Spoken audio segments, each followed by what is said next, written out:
The following is a conversation with Stephen Raitz, a law student at the University of Alberta, the representative of the undergraduate students at the Board of Governors, and an enthusiast in city planning done right. We talked about the intricacies of urban planning, the pressing issues of housing affordability in Edmonton, and the challenges and opportunities of a student representation at the governance level. Conversations about the blending legal insights with urban development and student advocacy are quite niche, and they require a deep understanding of the policies, a keen awareness of the community needs, and a strategic approach to problem solving. Traits that I personally don't think anyone on the University of Alberta's campus or campuses in general knows better than Stephen. I hope you enjoyed this conversation as much as I did. To support this podcast, simply hit the follow button on Spotify or Apple Podcast, or subscribe to the YouTube channel where you can find each episode in video format, sneak into behind the scenes, find important snippets of each episode, and much more. And if you're feeling super generous today, feel free to follow the Patreon page of the podcast. I would greatly appreciate your support. Now, dear friends, this is Amirali Bigleri Podcast, and here's my conversation with Stephen Raitz.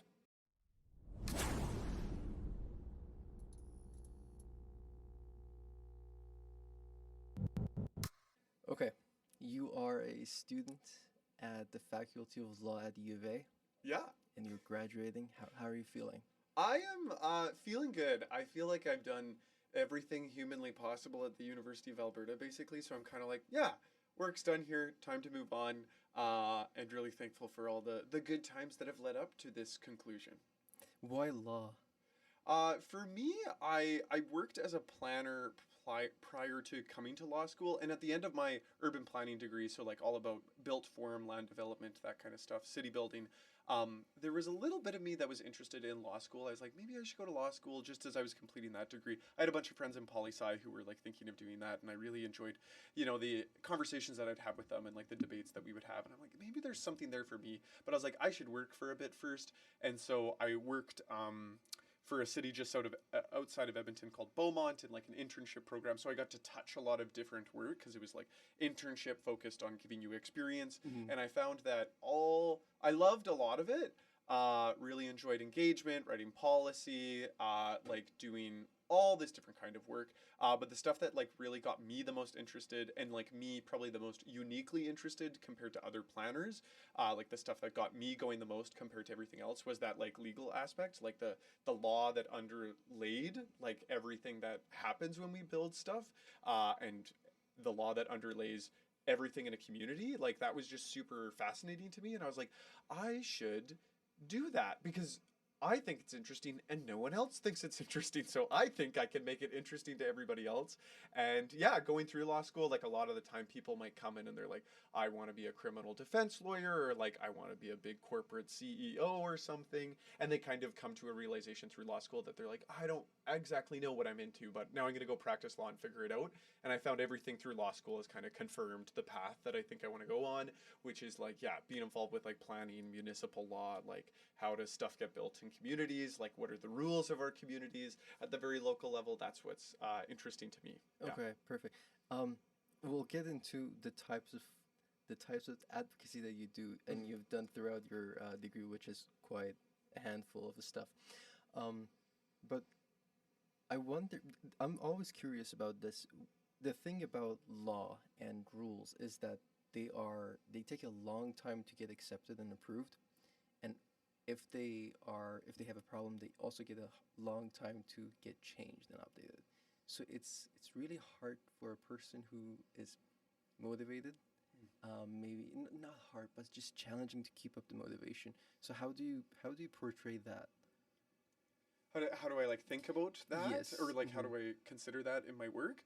Well, yeah, I think like the interesting thing about law in what you're saying is like it takes a while to push for change within it, because it's ultimately the system of rules that binds everyone. Like we all need to in some way agree to this, or like at least respect the process of like lawmaking, and for everybody to at least have some kind of like involvement or to have like support for the process that creates laws. It just takes a lot of like time to like engage and reflect different perspectives and understand like different implications of rules, because a rule applies in one scenario, but it also needs to apply in like a million other scenarios or across a million other people. So yeah, it's really complicated because you need to consider so many things. And so I guess how it impacts like what I do or like how I perceive like community building or like advocacy, you start from that place of universality. If you want to speed things up a little bit, like if you're like, oh, we already all agree to this idea that we might want to like change in how our community or society works, then I think you don't have to go through as much of the arduous like, well, have you thought of this, have you thought of that, because you've already started from that point of like, no, we can all agree to this idea. I think like I really try to live that in a lot of my advocacy and like work outside of school and like outside of, you know, employment. Because yeah, I think it just makes it easier to bring people in the process and then move through that process more easily. But you got to also respect the fact that like laws also impact everybody. Like they should impact everybody Yes. in like a good society. And so that's part of like the power of law, is that it's supposed to shape everybody. It's the rules we all agree to. And so that's what makes it really powerful. So you have to respect that as well and just understand that it's going to take time to sort this stuff out because it literally impacts everybody. I understand. Okay. All right, let's get into some specific advocacies you've done. You're an enthusiast of urban planning, and your views are more specific toward that field. So could you please give me an intro of the outlook of a person who comes from a law background into urban planning and how we can make changes? Well, I guess connecting those two fields of like urban planning and law, like you see how the law is so foundational to a lot of the more flowery or fun things that can happen through urban planning processes. So that foundation is like fundamental and doing everything on top of it. And it's also like can be very constricting in some ways too, because if the foundation only lets you do X, Y, Z, how are you supposed to do A, B, C? So you have to rethink the foundation, which is the law, that foundation of urban planning, to get to ABC if it's not currently possible. So I think like that's part of the mindset, is like recognizing how fundamental it is to build off of. And then I also think there's like the process aspects of urban planning, like the community engagement, the like developing buy-in for a new idea, or you know, developing support for a particular project. Like a lot of that is argumentation and like advocacy, which is what, you know, you're taught to do in law school, of like how do you advocate for ideas or push for certain stances or perspectives. And so a lot of that, like the day-to-day stuff that happens in planning, the negotiation and the kind of like working through the process with a bunch of people who might have different perspectives, you know, a lot of the skills that you pull from law get applied there. So I think, yeah, there's definitely that angle of it too. So there's like that foundational angle, and then also like the day-to-day angle of like what I take from law and apply to urban planning. What is it specific about Edmonton that you have to use both your degree in law and, of course, the skills you have to have for urban planning to make changes that are specific to Edmonton? Because it's a very niche career path, and at the same time, it's something that is very specific to that location. So if you're let's say if you're an urban planner in Nunavut, you're gonna have a hard time in Los Angeles. So what's the process of building up on your skills and just finding a place where your skills can suit the environment the most? Yeah, that's a big question. I think like the first consideration that comes to mind is definitely from that urban planning side of just like context. Like what is the actual like built form? What is the shape and design of the city? And Edmonton, I think, has some really unique challenges in that regard, because it's a city that's grown really explosively at times. It's a city that's not really restricted by geography or resource allocation. Like it's a lot like a lot of other North American cities in that it is quite sprawling. but I think it has some unique factors of like, yeah, there's no geographic restrictions. There's no real, at least in the short to medium term, no restrictions on like resources like water and that kind of thing.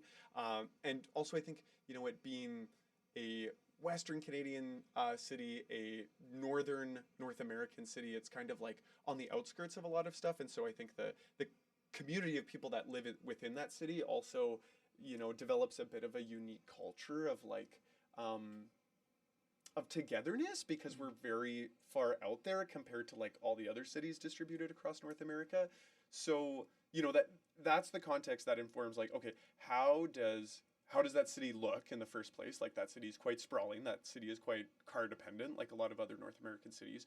But then there's also the aspect of how does that city feel? Like what kinds of communities exist within that city? And so I think there's a lot of I think there's just kind of like a natural sort of, at least most of the time, positive mindset here. Or if people are complaining about things, there's a basket of other people who are like, well, you're just being a complainer. Like, that's the way things are. Like, we can work to make things better. Like, there's just sort of a positive sort of trajectory into how people, like, live within their city and want to see their city, like, grow and improve that exists here. And because we're, like, more isolated on the continent, I guess, like, it's just, like, I think people buy into here more because there's less places to go to that are nearby. Mm-hmm. Like people are like happy to be nearby. So there's all that context stuff of like the people and the land. And so that informs like, yeah, what's the shape of the legal framework that's gonna like, yeah, structure that society and structure how that community looks. And so I think from the people sides, there's, like some positive energy, some positive momentum, and like, yeah, we can be open to changing the rules. Like we just did a really fundamental rewrite of our zoning bylaw that it does a lot of the stuff that now, as house prices in Canada are kind of going crazy in some places, these other big cities are needing to do what we've already done. So we're kind of ahead of the curve in that way. And then from the built form context, it's like, yeah, there's a lot of work to do. We're like quite sprawling, and so the legal framework needs to like reflect that there's a lot of change that's still going to occur and take time. Mm-hmm. Okay, you mentioned, a lot of questions now. You mentioned that there are not a lot of restrictions regarding the environment for the city of Edmonton. Could we dig deeper into how? Okay, any city has a specific culture. You have an idea of how it's supposed to look like, but it also should have a future and how the future would look like, and hopefully it will be something quite different with added benefits and improved technologies, hopefully. So something like green transportation and sustainable construction, for example. So how is the process of implementing those changes in a city that is quite conservative, let's say? In an environment that is quite conservative. So there is an emphasis on more traditional resource allocations like oil. Am I making this too political? No, you're not making it too political. I think I kind of disagree with the framing of like Edmonton is a more conservative city. Yes. Like I think like part of what like the culture here is that there is kind of this inherent progressiveness to it that I think comes from like, when like you always got to acknowledge and like looking back into the history of a place, like there's a very long-standing history that goes beyond like the development of Edmonton, like starting at the end of the 19th century, that I think impacts like Edmonton had always been a place of gathering for like First Nations and Inuit and Métis people, like those communities that existed on the continent. Like Edmonton has been like the River Valley has been a gathering place for a very long time. So there's kind of communitarian threads flowing through that. And then, the actual development of Edmonton and areas around Edmonton, there's a lot of like ethnic communities like Ukrainians, like French, Swedish people, German people, like all kind of existed around and within Edmonton. And so there's a lot of those like sub-communities supporting one another and supporting different communities that I think like builds up more of this progressiveness. So I've just basically refuted. I'm refuting your point around like it being conservative. No, I like it. Yeah, but like how that kind of culture impacts like where we're going, I guess. No, my question was how would the process of providing the change be in a way that suits. Okay, having a change that suits the community is different than making sure that the community is supporting the change. Does that make sense? So what's the process of communicating that change? Yep. Especially when cities like, okay, cities that already have industries like oil, it's a little bit challenging to move them from this comfortable place of, okay, we have this resource right now, we can just use it and just think more about the future. So how would the process of communicating that be? Yeah, I think I'm really interested in that framing of like we're gonna build a community in the way that will support the community, but you also need the community to support the way in which we are gonna build the community, and so like sometimes there's tension there, and I think like part of pulling apart that tension or diffusing that tension is like making sure that you're pulling the community along through the process. Like you're not just like, here's the outcome we're working towards, it's been decided by science and law, and like now we're going to go forward. Like you never do that. You always bring people along through the process, and through bringing people along through the process, like from the beginning of like developing the vision, like setting the goals, like figuring out the initiatives, strategies, bylaws, all that stuff. You're also like listening to them and seeing how some of those bigger ideas that we might want, like a community where it's easier to walk or roll around, or a community that relies less on like automobile transportation, how those big overarching goals can still like connect to people. And I think like the city's done a very good job of that in like the past decade, of establishing a planning direction that is like, here's the outcome we're going to work towards, but ensure it still like reflects what people would like to see in their community, which is just ultimately like more stuff closer to home, trying to build housing that can be more affordable for more Edmontonians, having fun things in your community, like that's what it's all about. And it's not scary stuff. And so you always got to play defense against some of that scary stuff that's always accompanies the idea of change, of like, oh, I don't want things to be different, but it's like, no, we want things to be better. And so that means we can retain the stuff that we do like the idea of like knowing your neighbors, or the idea of having really nice big trees along our streets. And you can then marry the stuff that we love to the stuff that we need and deserve. So like the more things in our communities, the more transportation options, all of that stuff can work together towards that goal. So it's like, yeah, you never want to really be put in a scenario where it's like, oh, the outcome's been determined, how do you bring the people along for that? It should be through the whole process. The people are being brought along for that like vision development, goal development, yada, yada, yada. Yeah. Gotcha. Okay. Can we linger on green transportation a little bit more? Oh yeah. Well, and that like I could just dive into it if we're good. Go ahead. I think like that has been like a really big part of like my young adulthood, has been like advocating for stuff like bike lanes, like shared use paths, like better sidewalks, like all that stuff. Like you want to make it Netherlands out of Edmonton? It's not even like make the Netherlands out of Edmonton. It's just like make sure that like a kid can bike to school, or like make sure that I can bike where I want to bike, and somebody can roll where they want to roll safely. And so it's always been so interesting though, because like Edmonton's built in a way where it's like, yeah, Edmonton is not the Netherlands. Edmonton is very different. Edmonton is sprawling. Edmonton, people have to drive, like yada, yada, yada. And so everything of trying to, maybe at least create the opportunity for people in Edmonton to bike around, means divorcing ourselves from like the Edmonton that we kind of know as it exists. But it's just been such fun advocacy, because it's so different from what we know and what we experience day to day, because it like sometimes it really sucks to walk around Edmonton, sometimes it really sucks to bike around Edmonton.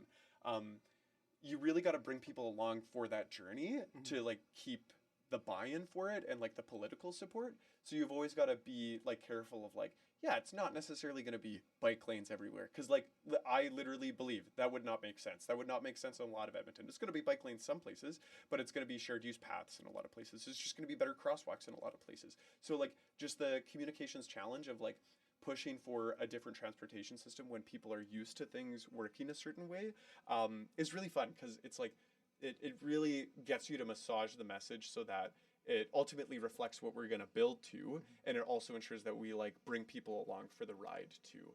Yeah.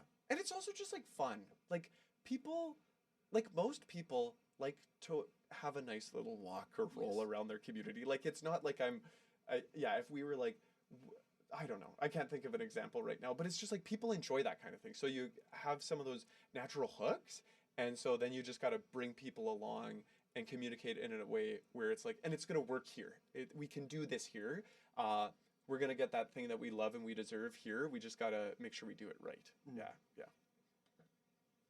Um, I'm gonna get a lot of hate for this from my friends. I really like Edmonton, even in the winter. I mean, I have to keep up with it at some point, but I like it overall in general. I just wish there was a way I could bike in the winter, and Yeah. it's not.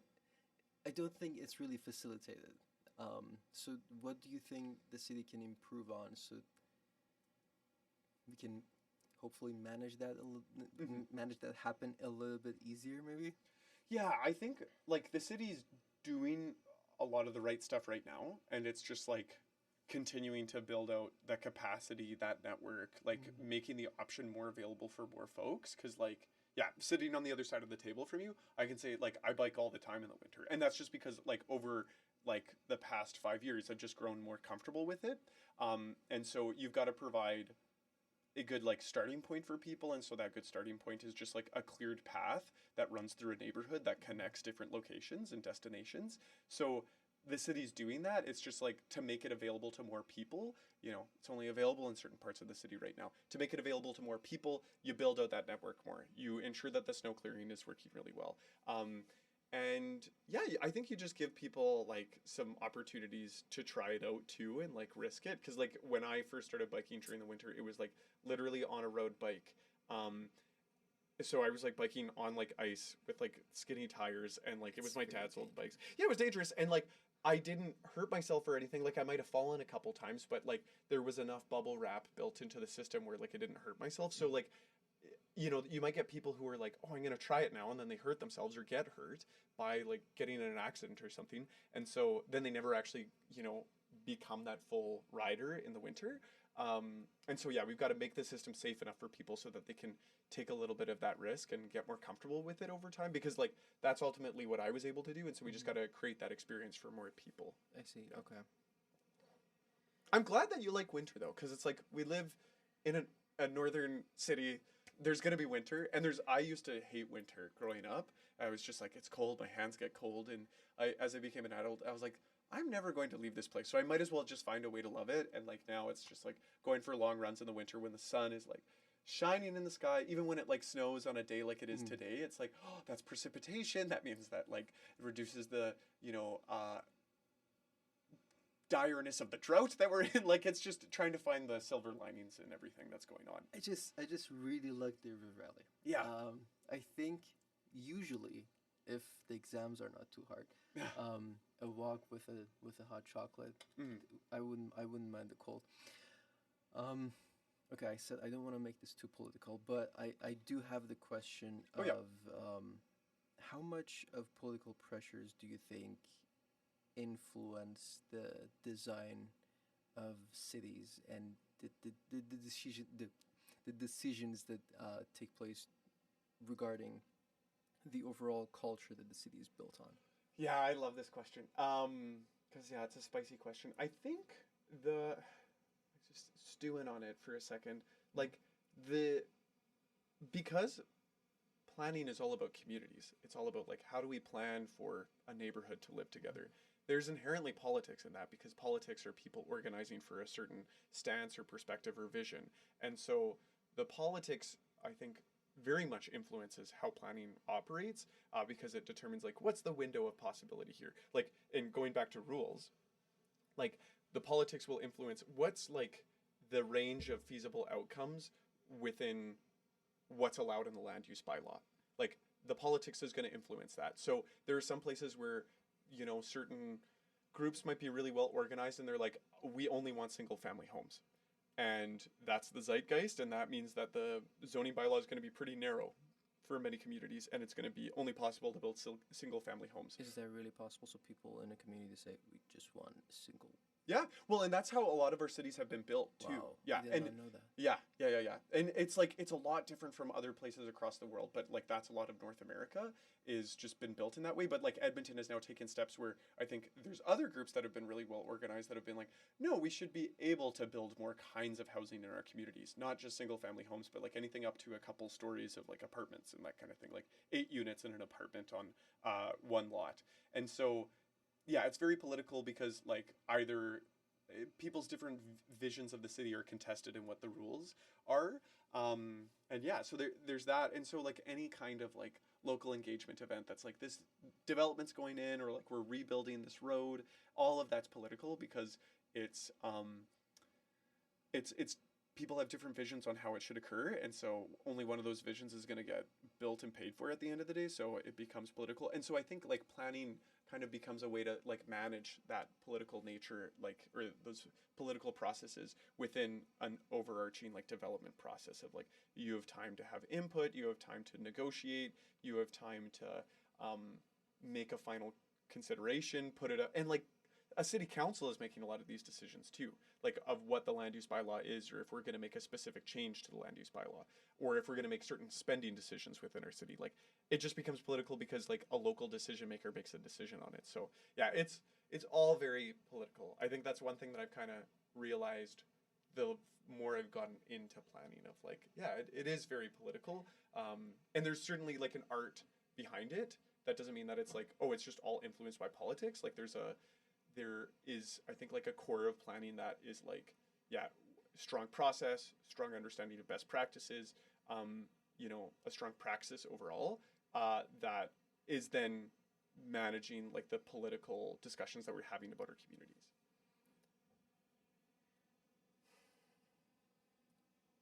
Okay, I see.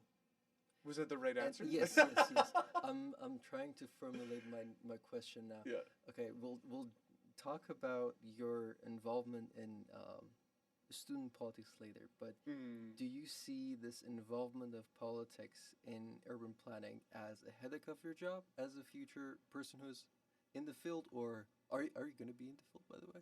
Just what do you mean? asking. The field? So, okay, this is a new question now. Yeah. What's the next step for Stephen Raitz? The next step is I gotta become a lawyer. Okay. So that's the Congrats. big next step. And like going back to the question that you asked before of like, is the politics a headache? Like the politics Really? is basically the people. Like it's just different people. And like I got involved in urban planning because I loved the idea of like community development, like working with a bunch of people to like build something bigger, basically. And so yeah, I've gotten involved in all of this because it's all about people, and like people are interesting and fun, and you know sometimes they do silly stuff that I don't agree with, but it's like it's just fascinating to be a part of an arena where a bunch of different people are duking it out over like what happens. So I think it's like all just very inherent in what I'll do, and so I would not be headed in this direction if I didn't like it or wasn't interested in that kind of contestation of like what are the rules, what is the community, yada yada yada. And like ultimately what I'll hopefully be doing like as a lawyer, like the dream is like supporting either like the administration, like the people who listen to city council and implement their vision like through their expertise and professionalism, or it's advising city council like this is what you can and can't do, this is what you can and cannot direct for. And so either way I'll be working with these people, and it's going to be so much fun because it's all just so local. Like it's like everybody, going back to that universality point earlier, it's like everybody connects to this stuff. Everybody like in some part of their day walks along a street or is in a part of their community. And so it's just so lovely. And especially like as things get more and more polarized, to find things to unite over. It just, even if you don't agree over the thing that you're talking about, at least you have that common ground of something to, you know, connect over. I've had the opportunity to talk to a lot of people on and off the mic who are involved in politics, and to be honest with you, not a lot of people take it not serious as you do. In a way that you're just being silly. Okay, now let's actually talk about the actual real stuff. Yeah. And I really appreciate that. I think it's something that any field needs to take it in a bigger picture. It's really good. Yeah, like I think it very much comes from my parents of like they had this saying growing up, and I think it's from a movie where it's like like don't sweat the small stuff. Yeah, and exactly. it's all the small stuff. Mhm. Like it's like, you know, there are life and death things that happen in our community every day, and there are bad things that are going to happen to people. There are bad things that are going to happen to me one day, and it's going to suck. But it's like when I like, oh, what's that saying? While we live, let us live. It's like there's a Latin way of saying it, and it's really fun. But it's like, why would I not try to have fun and try to bring fun for others while we're alive on planet Earth? Yeah. Because one day we won't be, and it's like that's gonna suck. I don't know if I believe in the afterlife or not, but yeah, might as well make it fun. And so yeah, there's big decisions that get made through politics, and there's like bad outcomes that happen for people, and it's really tough. But ultimately, you know, you got to push for the best that you can in that moment, and if it doesn't work out, you just keep on trying for something else. And that persistence, like that ability to endure through like wins and losses, is I think made a lot more sustainable if you have fun with it, if you make it a little silly.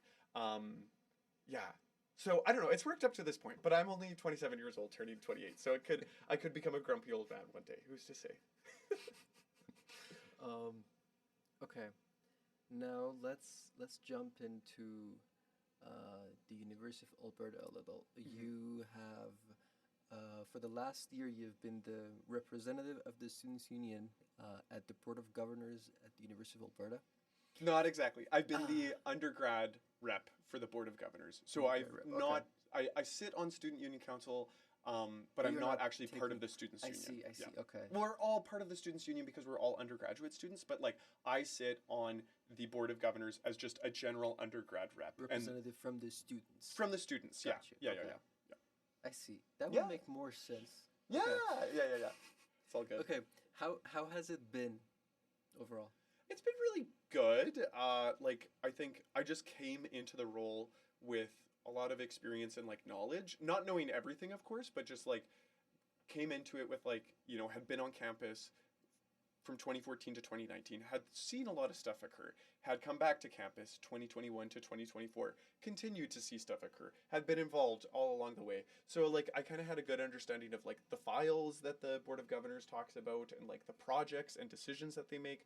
So that made, I think, just approaching the role a bit easier and like meant I could get to because a lot of the time, the first time that a lot of people might be in these roles of like student leadership or that kind of thing, it's the first time they're dealing with like really complex decision making in their life. It's not just like writing a diploma exam or a final in high school or like being on a sports team. It's like really complicated.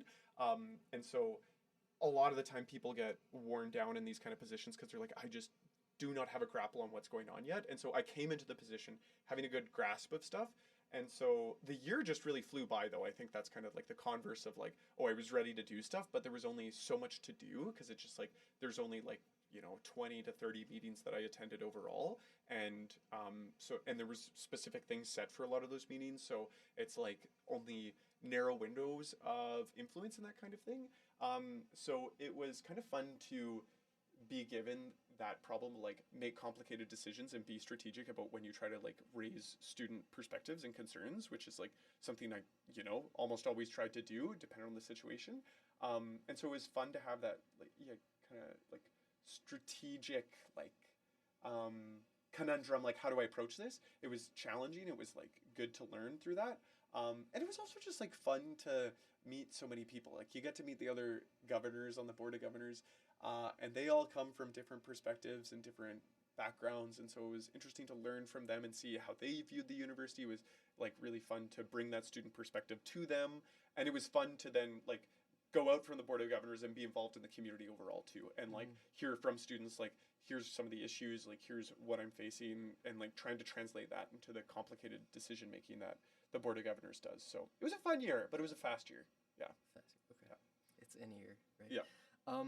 Okay, I want to go in a temporal order. Do you think you can provide any background or technically context to the closure of the UofA Sexual Assault Center? Yeah, so like what occurred is like I don't have all the details on it, but like a leader within that center signed on to a letter that was like a political letter regarding a specific issue, and a like kind of decision was made by the university to let that person go because there was kind of conflict between signing onto that letter and the university's kind of perception writ large. And there's a lot of complexity there that I'm not getting into, but I'm just saying that was kind of like the 1, 2, 3. Like that was like signed onto a letter, issue arose, was let go. And I don't even know if that's the right term for it. Like that person no longer works at the university. That's probably the best way for me, my understanding of how to portray it.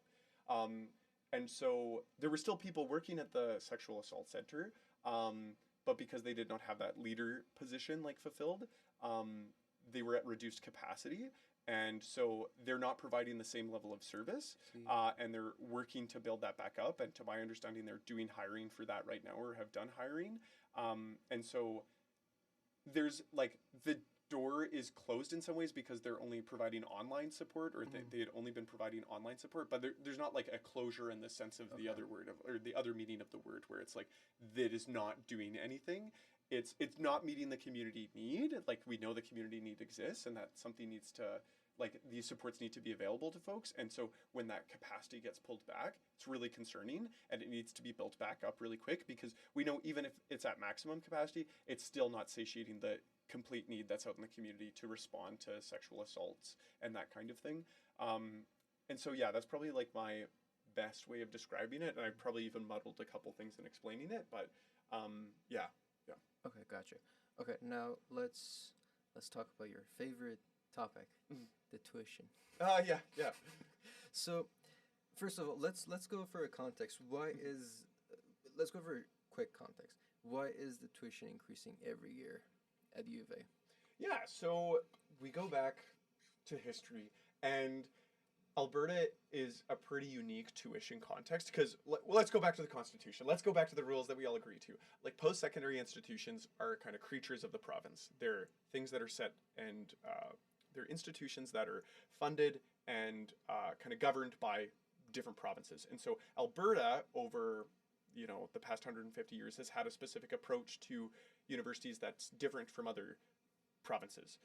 And so what Alberta has had for a lot of its time is a pretty low tuition environment. So instead of having higher tuition, even before we get to tuition, we got to talk about like, how does a university operate? It gets money from the province, and it gets money from students who attend that university. So the money from the province just pays for like the operation of the university, not even explicitly the operation, but it just is revenue for the university to use. And the tuition is also revenue for the university to use.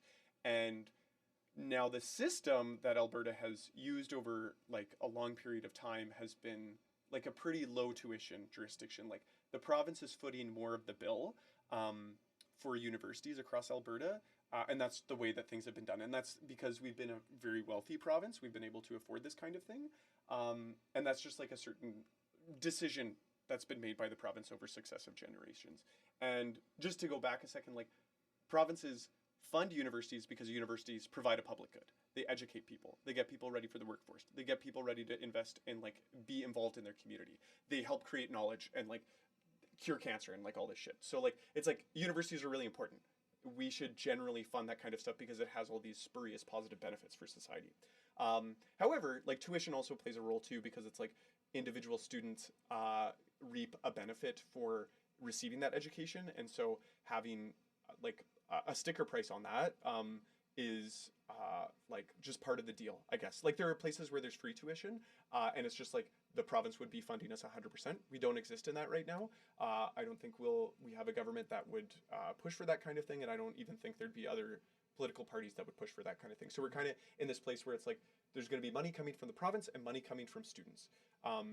And yes, Alberta has been low tuition, and now we're shifting to province is going to pull back some of their funding commitments. They're going to fund the university less. And so tuition is going to have to pay for more of that operation of the university. If you want to keep the university the same size, like not even make the university better, but just keep it the same size and like keep it doing the things. Yeah, maintain it.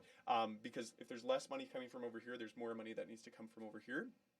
And so the increases have been going up over recent years because we've had a change of government who is heading in that direction of pulling back their funding because they just see it as more of like an individual good. I guess that would be my guess at like why they would frame it in that way. And so yeah, we're just like, unless we want to like not, unless we want the university to shrink, tuition is going to have to go up. And it's kind of like picking between your favorite kid of like, if we're going to shrink, then we're going to have to get rid of stuff. And it's like, oh, then you're making really difficult decisions. You're going to reduce the quality of education. Well, yeah, somehow. like it could be like, yeah, getting rid of certain faculties because it's like, well, we can't afford that anymore. Or it could be just like a decrease in quality all across the board, which is like tough because like we want to attract people from elsewhere to come to Alberta to like learn in Edmonton, to learn at the University of Alberta. We want to provide like a really good like in your backyard experience for students from around here. So it's very much like a rat race to be like a good university, to continually improve the experience that like students, professors can have in like learning and developing knowledge. So yeah, it's all got to head in one direction because we have a province that's headed in one direction. Okay. And that's my personal take. I see, got you. Okay. Is there any way the university can manage? Because I'm sure the university. Okay, I see the university, any university technically, as a big company that is providing a service to its consumers, which are students, and in return, it has merch, for example. It has some signing power of some advertising deals, for example, and those things. So overall, I don't, personally, in my view, I don't think the only source of revenue for the university, any university, is either the tuition of the students or the financial aid that comes from the government. So do you think the University of Alberta can explore other avenues of revenue to hopefully make up for this budget cut? Yes, I've really boiled it down, like in my earlier explanation, and the university is already doing some of that kind of stuff. So the university is like an institution, owns land, and they're trying to develop some of that land so that they can make money off of it, basically. Like there's certain like agricultural surplus lands that are within the university that are now being turned into neighborhoods that when people live in those neighborhoods and pay to live in those neighborhoods, that's a revenue stream. There's also like investments that the university makes that over time, hopefully those investments accrue revenue and that kind of thing, like make more money over time. And so that's another place. Like the university is like doing this stuff actively to try to pull funding from other sources. Like they charge for parking. Like there's all this stuff that they do. And like that helps, but it's like the change in direction from the province of like how post-secondary institutions are going to be funded in Alberta is like in some ways cataclysmic. Like it's a big change, and so it's going to be a very painful change because any change kind of comes with like, oh, it's uncomfortable. This is like a big change, and it's like going from like instead of 60% funded by the province, it's going to like 40%. And so when you have an institution that got a budget of like $500 million, that's $200 million gone. And you cannot make $200 million off of merchandise or developing land or all this kind of stuff. So you're going to be able to stem the bleeding a little bit or like help in small ways, but it's because it's such big changes on one end, it necessitates big changes on other ends. And so, yeah, like, and so ultimately we can squabble and be angry about the university making specific decisions around tuition, but it's like universities are creatures of the province, and so like if we don't want those kind of things to be happening at the university, we need to communicate that to the provincial government, and we need to maybe elect different provincial governments if that government is not going to listen to us and our concerns about things changing. I think like we're with this provincial government for the next 4 years, and so I think we're very much headed in a specific direction, and I think what's important moving forward is that realize the table stakes. Tuition is going to have to go up to meet the moment of funding being pulled back from the province. Like we're going to be able to make money in all these other areas too, hopefully, but tuition is just going to also have to increase. And so the important thing that the university can do, and ultimately the province can do, is like help the people who are going to fall through the cracks when tuition goes up markedly each and every year. Like ensure that people are not going to the food bank because they're starving, or like ensure that people aren't ending their degrees early because they can no longer afford it. Like providing financial aid for that likely in a province as wealthy as Alberta, like that minority of people on campus who are becoming even poorer because of getting a post-secondary education, like helping out those folks while ensuring that a lot of the other like wealthy folks who come to our province just are able to pay for their tuition like outright. I see. Yeah. So not a happy news story, not not sunshine and rainbows, but that is the way of the world. Yeah, as we exist in it. Okay, and where does in this kind of university shenanigan, administrative shenanigan, comes students protesting, and why should the students even bother when there is w- when this is happening and we can't do anything about it? Yeah, well, I always think about like Alberta in comparison to Quebec and like how organized students are in Quebec. And so you know that at least in the Canadian context, like there are other places where when students scream and shout, the provincial government listens. And it just depends on how loud that screaming and shouting is. And I think in Alberta, we kind of have this history of like, we've just been lucky to have low tuition for so long. Like, I think there's been good student advocacy over years to like, you know, maintain that in some ways, but we've also just been a wealthy province that's been able to afford having lower tuition because the province can pay for the university's operation more. And so we're not necessarily as like sharp or well versed in like protesting or being angry, but yeah, It's if we not in the culture of the students. yeah. So I think it's gotta like it's kind of like as the temperature increases, people will acclimatize and realize like, oh, we do actually need to scream and shout about this because things are gonna get tougher. And that culture takes a long time to develop.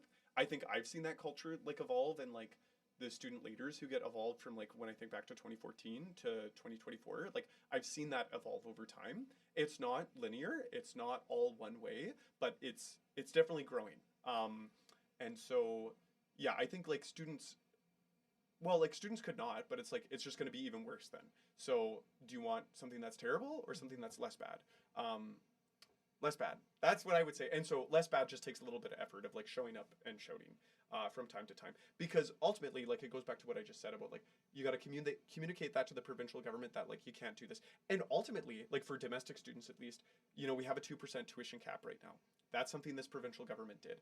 They listened to concerns and they did something. It's not for all students. It doesn't help out everybody, but it helps out some people because some people stood up and said something. So, yeah, it just shows that even if with this particular provincial government, it's not like they're going to do nothing. Mm-hmm.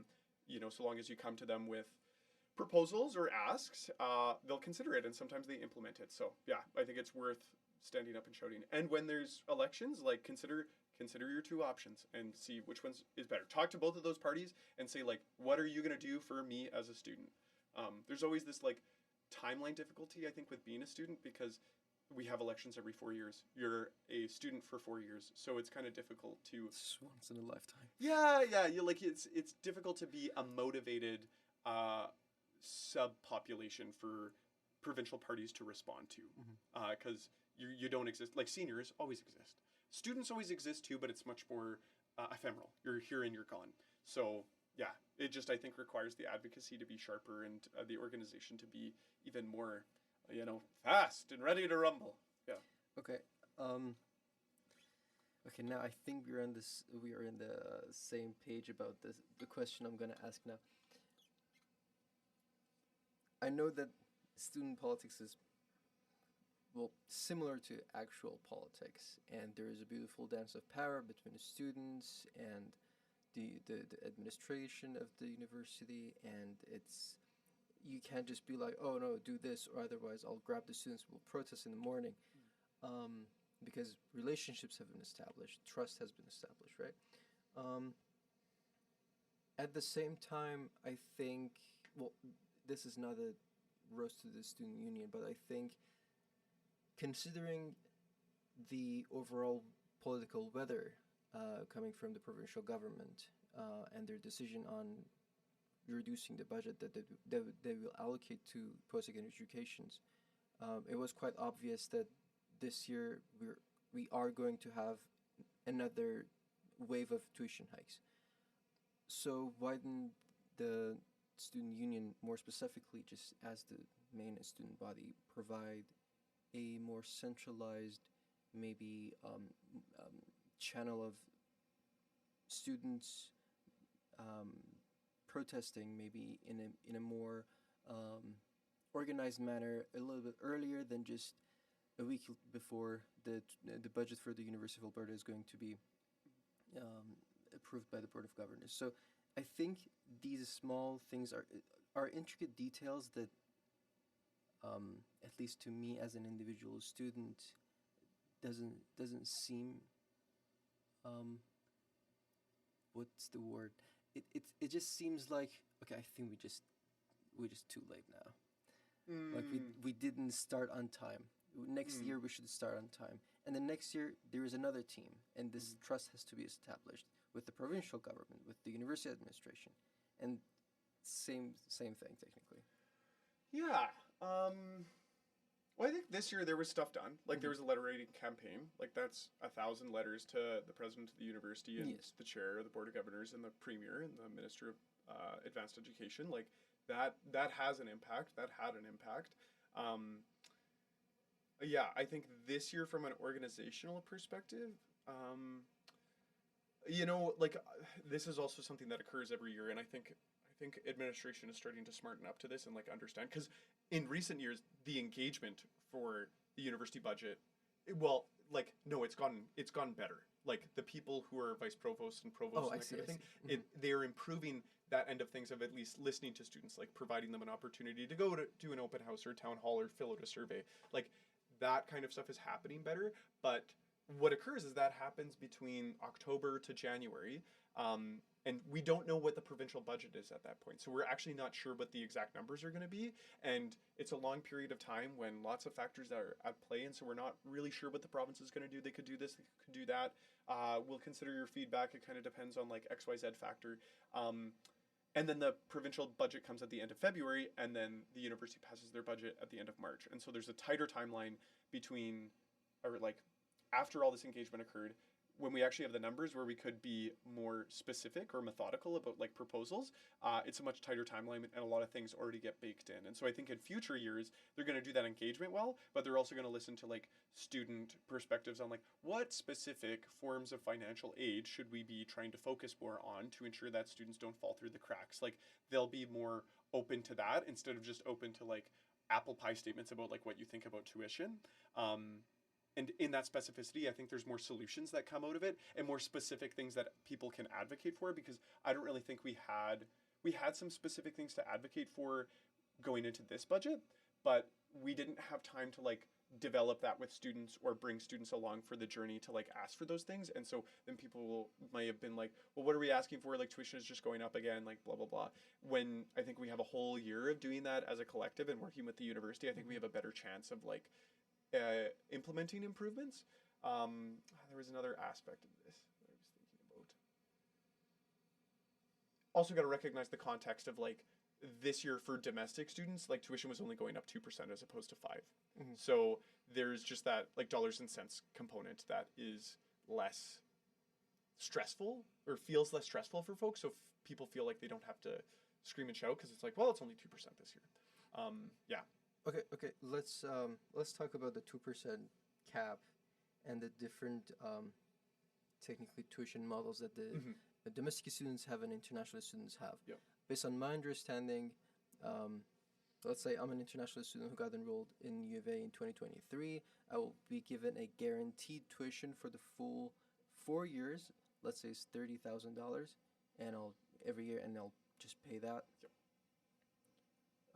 Meanwhile, another international student who gets admitted in 2024, then that tuition will be increased. So that's the tuition model for international students, cohort based. If I'm okay, Yeah, you're 100% but correct. the tuition model for domestic students is different. Yep. How's that? It's determined year over year. Okay, so Yep. So the 2% cap means that every year the university is allowed to increase the tuition by 2%, not more than that. Not more than that. Okay. And they could choose to increase it by 1% as well. Like it's just the ceiling. You can't go any higher than this. But based on how things are going, how our conversation has been, discussing the problems of the world, it's going to be 2% because they need to like max that out basically. Mhm. Yeah. And how was the overall organizational process of having that approved? What's it called? Dance of powers. Mm. Well, I think like the sequence is the province releases their budget, the university understands how much money they're getting from the province, then they do the math of like, okay, well, what's our operational cost? Like, what's our operational cost for all these different faculties? What's the tuition that we are allowed to impose on folks? What do we need to recoup to actually run what we are proposing to run next year? And then that proposal gets baked and determined, and then it's brought to the Board of Governors, and so then it's like the dance of powers, like the discussions is like reaching out to different Board of Governors members and being like, hey, students have these concerns, here are some of the proposals that we've been thinking about, trying to get them to push the university to do that more. Like the list of proposals too was also shared from the Students' Union to the university already, so it's like the university knows what we want. We're trying to get other decision makers to say, yeah, we should do those things. And I don't know if that was communicated quickly enough this year, potentially, or like, I think we're learning how to, in an environment where tuition is going to be going up and there's some people that are going to need more help.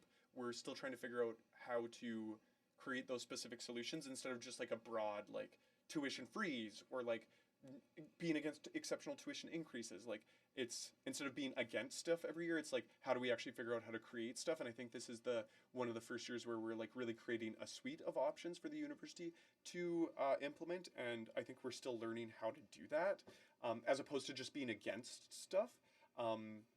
Yeah, so that's why it might not have happened as fast as it could in future years. But I don't know. I think that's better in future years because like that's ultimately the direction that we're going to be headed in. Like it's a harder sell to like be against things going forward when the situation we're headed in is like it's a rock and a hard place. Like we're headed in a direction where certain decisions have to get made. Got it. Okay. As my last point, I wanna touch on something pretty simple. So the university released their action plan last October, I think, and they're planning to increase the number of students that will get enrolled by 10,000, if I'm not mistaken.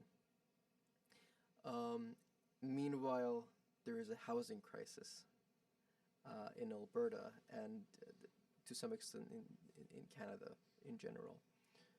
So how is the process of the university and the municipal government communicating the fact that, hey, buddy, we don't have enough houses to put all of the students in?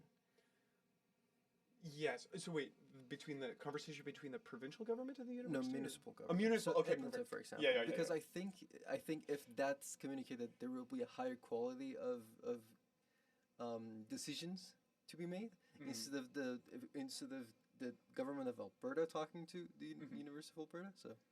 I am so ready to answer this question. And ultimately, the city is pretty well adjusted to respond to this change, I think. Like I was mentioning earlier, the city has like rewritten its land use bylaw, which is like the rules of how we build the city. And those rules have been revised so that it's easier to build more housing for more people in more places. And so, yeah, if we're going to take on, I think we're going from like 44, 45 to 60,000, so 15,000 students in the next like decade, little less than a decade. And so, yeah, it means there's going to be a demand for housing, and we've written the rules so that the supply can increase around the university. Like you see, there's tons of towers that have gone up around the university recently, and not all of that is going to be for a normal undergrad student, but that means that there's, more housing for professors or more housing for graduate students. More supply, and so that the demand also will move around within that supply. So we might have people living in apartments right now where they're like going to be able to move into newer, more expensive apartments, and the apartments they move out of will be apartments that students can move into. So there'll be kind of like people moving around the community too.